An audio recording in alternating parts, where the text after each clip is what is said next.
Hello. Hasan law study में आपका स्वागत है। आज की इस वीडियो में हम चर्चा करने जा रहे हैं हिंदू लॉ में हिंदू मैरिज एक्ट 1955 के अंतर्गत जो फॉर्मेट दे रखे हैं, जो मॉडल फॉर्मेट दे रखे हैं, उनके बारे में, यानी प्रारूप के बारे में।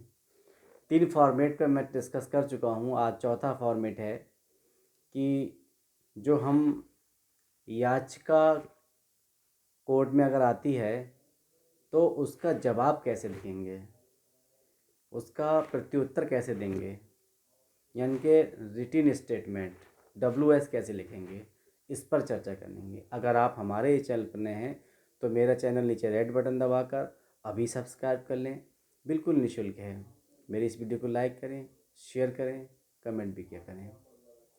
देखिए, मैंने बताया था जब याचिका लिखने के समय पिछले अपनी वीडियो में कि हम कैसे लिखेंगे, तो जो ऊपर का हिस्सा होता है, ऊपर का भाग जो होता है, जिसमें दोनों दोनों पक्षकारों के नाम और पता लिखा जाता है, उसमें इसमें भी वही बात लिखते हैं।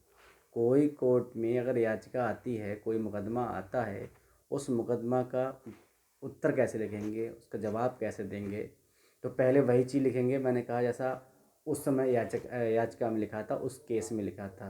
जैसे तलाक के केस में लिखा था, जैसे क्या लिखा था, न्यायालय श्रीमान करके। देखिए, न्यायालय श्रीमान करके या न्यायालय जिला न्यायाधीश अगर है तो वो जिला न्यायाधीश, और नहीं है जिला न्यायाधीश तो पारिवारिक न्यायालय हुआ तो पारिवारिक न्यायालय करके लिखेंगे। फिर भाई एक तरफ याचिका संख्या और दूसरी तरफ सन लिखेंगे। फिर जो पहले कोर्ट में याचिका लेके आया था उसका नाम, पता, पहले नाम, उसके पिता का नाम, जाति, पता, और फिर नीचे लिख देंगे याचिकाकर्ता। ठीक है, ये उसके बाद बनाम करके फिर जो उत्तरवादिनी है उसका नाम, या उत्तरवादिनी ऊपर है तो नीचे उत्तरदाता का नाम, तो फिर उसका नाम, उसका श्रीमती नाम करके, और उसके जो पति का नाम वो, और जाति, और ये सब लिख के और उत्तरवादिनी लिख देंगे। फिर वही मैंने बताया जिस काम के लिए हम ये एप्लीकेशन लिख रहे हैं, यानी कि किस काम के लिए लिख रहे हैं कि याचिका जो है वावत विवाह विच्छेद का लिखित कथन। उस समय मैंने जो विवाह विच्छेद के बारे में बताया था, जो याचिका आई उसका लिखित कथन के बारे में चर्चा करेंगे। यानी तो वही टाइटल बन जाएगा कि याचिका बाबत विवाह विच्छेद का लिखित कथन। ठीक, उसके बाद टाइटल लिखने के बाद फिर लिखेंगे उत्तरवादी द्वारा याचिका के उत्तर में निम्न प्रार्थना है, ये लिखेंगे। उसके बाद नंबर डालेंगे ये की। अब जो याचिका आई थी कोर्ट में उसकी कॉपी मिलती है, जो प्रतिवादी वकील होता है उसे कॉपी वहाँ कोर्ट से मिल जाती है और निकलवाना पड़ती है। वो कॉपी केस की मिलती है, डिटेल मिलती है, उसे पढ़ता है ध्यान से। जो याचिका आई है कोर्ट में, जो केस आया है, जो केस फाइल हुआ है, उसे पढ़ने के बाद फिर रिटिन स्टेटमेंट तैयार करता है, लिखित कथन तैयार करता है, जो WS भी कहते हैं लोग शॉर्ट में, उसका जवाब देता है। तो वही आपको करना है, आप पढ़ेंगे पहले, उसके बाद जवाब देंगे। और जवाब कैसे देंगे, जैसे अगर आपने पहली लाइन पढ़ी कि उसने कहा कि हमारा विवाह हिंदू रीति रिवाज के अनुसार हुआ था और इस स्थान पे हुआ था, तो ये बात सही है। तो आप लिख देंगे उसमें ये कि नंबर 1, जो याचिका है, याचिका का जो पद संख्या 1 है, याचिका की पद संख्या 1 है, वो मुझे स्वीकार है। ठीक, स्वीकार है। और फिर ये कि दूसरा नंबर, ये कि याचिका का जो पद संख्या है 2, वो अब मान लो स्वीकार है तो स्वीकार लिख दिया, नहीं स्वीकार तो स्वीकार नहीं। अच्छा, कुछ बातें उसमें स्वीकार भी होती है, कुछ नहीं भी होती हैं।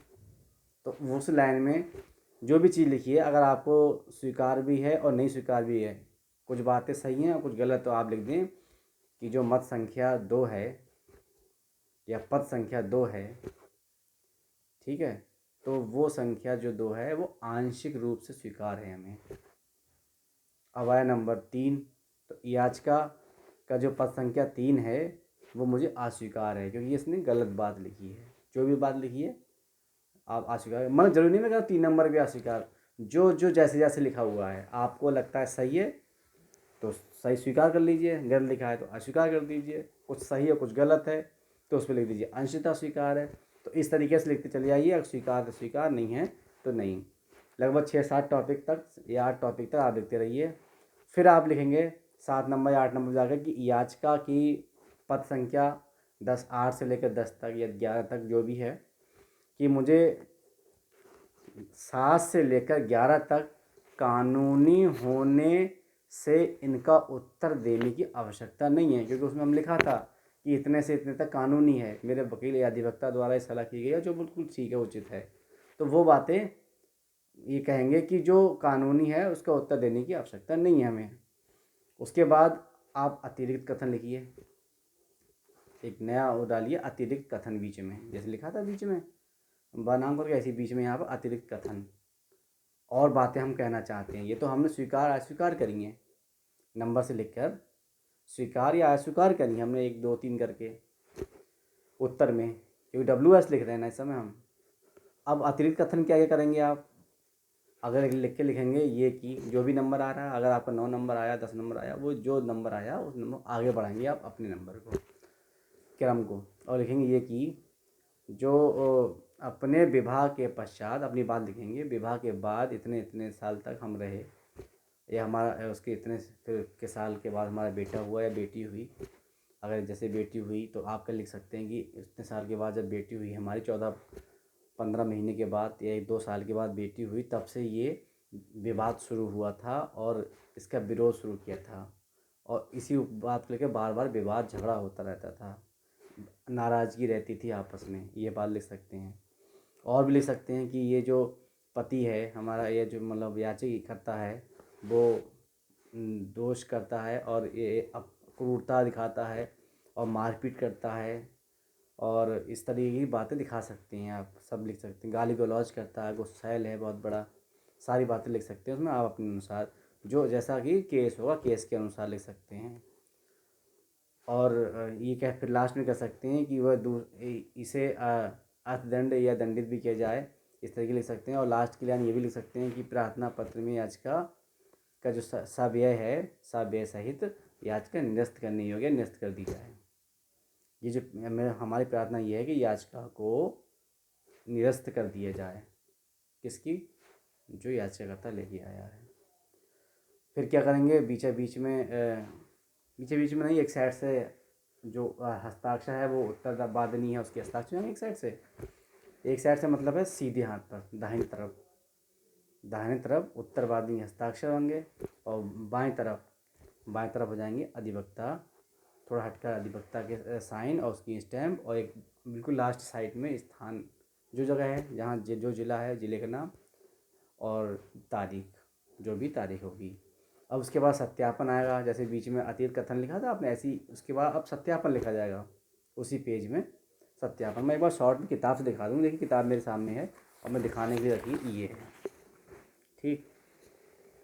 सत्य ऐसे ये लिखित कथन बीच में देखिए, और ये बीच में सत्यापन, ये सत्यापन लिखा जाएगा इस तरीके से, ठीक। तो सत्यापन में लिखेंगे कि जैसे मैं उत्तरवादी अपना नाम, फिर लिखेंगे कि सत्यापित करती हूँ कि लिखित कथन के जो पद हैं 1 से 6 तक, जो भी 8वां मेरी जानकारी में और मेरे विश्वास से, और जितना पद संख्या इतने से इतने लेकर कानूनी सलाह के आधार पर सत्य है, सत्य कह रही है, सत्य सही है व सत्य है, सत्य व सही है। और पद संख्या 9 जो है वो उसमें प्रार्थना दिखाई, प्रार्थना की गई है जो कि सही है। ये करके फिर नीचे वही हस्ताक्षर एक तरफ उत्तर वादनी के जहाँ पे किए थे उसकी जस्ट नीचे वो लाइन छोड़कर, और दूसरी साइड में फिर स्थान और वही तारीख डालकर, और ये जवाब हो जाएगा इतना। तो इतना आसानी से आप इसे लिख सकते हैं, कोई दिक्कत नहीं आएगी लिखने की, है नहीं है। जो याचिका आई थी उसका ये जवाब होता है, और जवाब को WS कहते हैं शॉर्ट में, रिटिन स्टेटमेंट, लिखित कथन, लिखित उत्तर, प्रति उत्तर, ठीक। उसके जवाब में जो याचिका आई है उस जवाब में ये लिखा जाएगा। तो आज की इस वीडियो में मैंने चर्चा की लिखित कथन के बारे में, WS के बारे में, जो तलाक की याचिका के लिए आया था उसके जवाब में। आप मिलते हैं अगले वीडियो में, तब तक के लिए बाय। जुड़े रहिए हसन लॉ स्टडी के साथ।